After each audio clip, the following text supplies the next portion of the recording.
Hello दोस्तों मैं आज आपके सामने ऐसा एक संस्कृत का श्लोक लेके आया हूं जिसके जरिए हम संस्कृत, हिंदी और इंग्लिश वो तीनों सीखने वाले हैं। तो वो श्लोक क्या है वो देखेंगे। कर्मण्येवाधिकारस्ते मा फलेषु कदाचन मा कर्मफले हेतुर्मा ते संगोषत्व कर्मणि। ओके, ये जो संस्कृत का जो श्लोक है, ओके, इसको मैंने इंग्लिश में ट्रांसलेशन किया है और इसको मैं आपको हिंदी में भी समझाऊंगा। तो यही संस्कृत के श्लोक के जरिए हमको हिंदी और इंग्लिश वो दोनों सीखना है। तो शुरू करते हैं ये श्लोक के बारे में कि ये श्लोक क्या कहना चाहता है।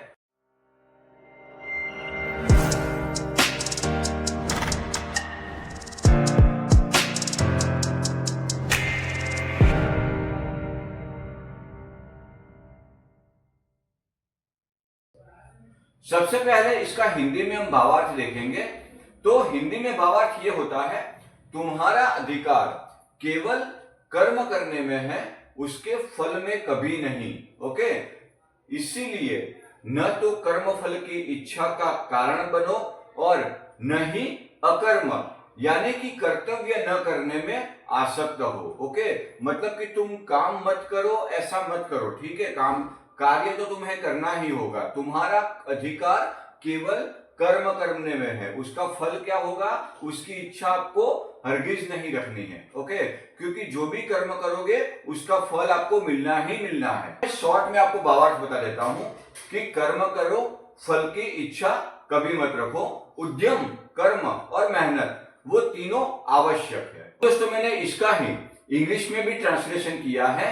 You have the right to perform your duty alone but never to its result। Okay, मतलब कि तुम सिर्फ कर्म करे जाओ but never to its result, उसके परिणाम के बारे में मत सोचो या उसके फल के बारे में आप मत सोचो। but be motivated by the fruits of your actions। Okay, आपके जो एक्शन है उसका क्या परिणाम होगा या तो उसका क्या रिजल्ट होगा उसके बारे में तुम मोटिवेट मत हो या तो मत सोचो। Nor become attached to in action, मतलब कि ऐसा भी मत करो कि तुम कर्म किए बिना बैठे रहो, ठीक है, या तो निष्क्रिय हो जाओ।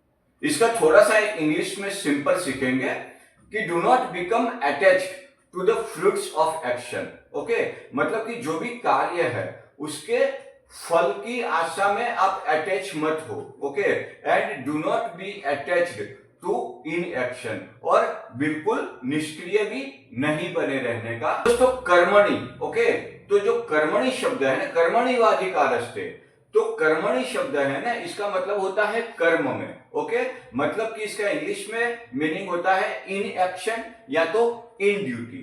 कर्मणि मतलब कि कर्म में, इन एक्शन इन ड्यूटी। एव मतलब ही। ओके, तो इसका इंडिड भी होता है, ओनली भी होता है, एलोन भी होता है। अधिकार, ओके, तो अधिकार को हम इंग्लिश में राइट बोलेंगे।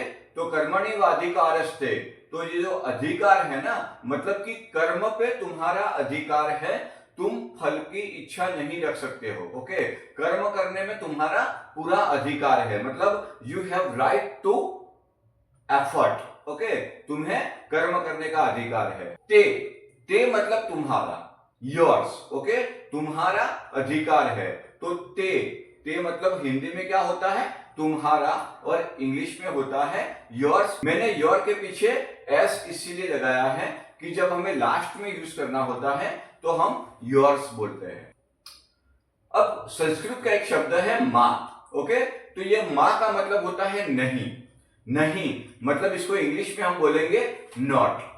मां फलेषु कदाचन। ओके, तो तुम फल की इच्छा मत रखो। तो मां मतलब नहीं भी होता है या तो मत रखो मतलब मत भी होता है। तो ये मां का मतलब इंग्लिश में होता है नॉट। मां फलेषु।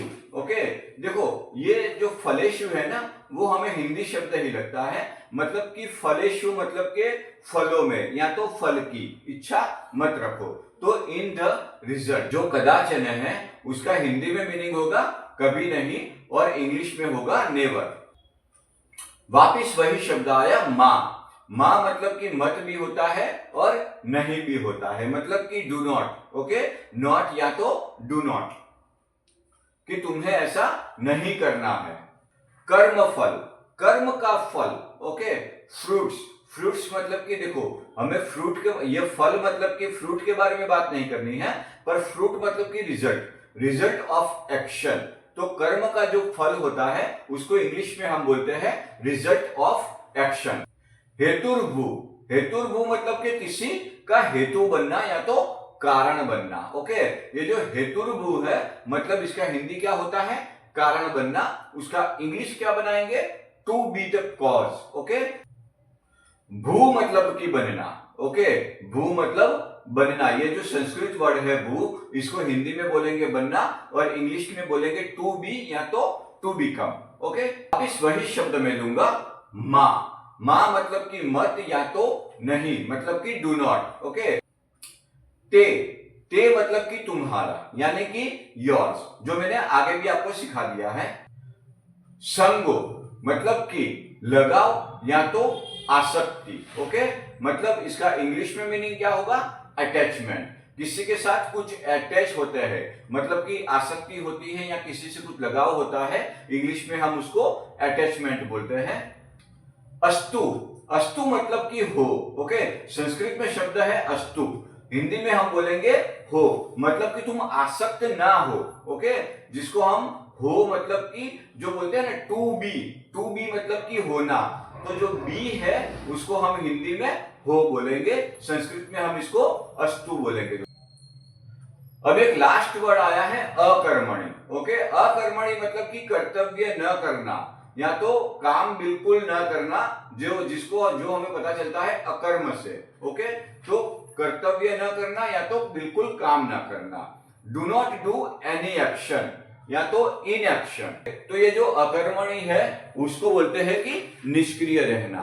तो दोस्तों ये था हमारा संस्कृत के श्लोक का पूरा भावार्थ।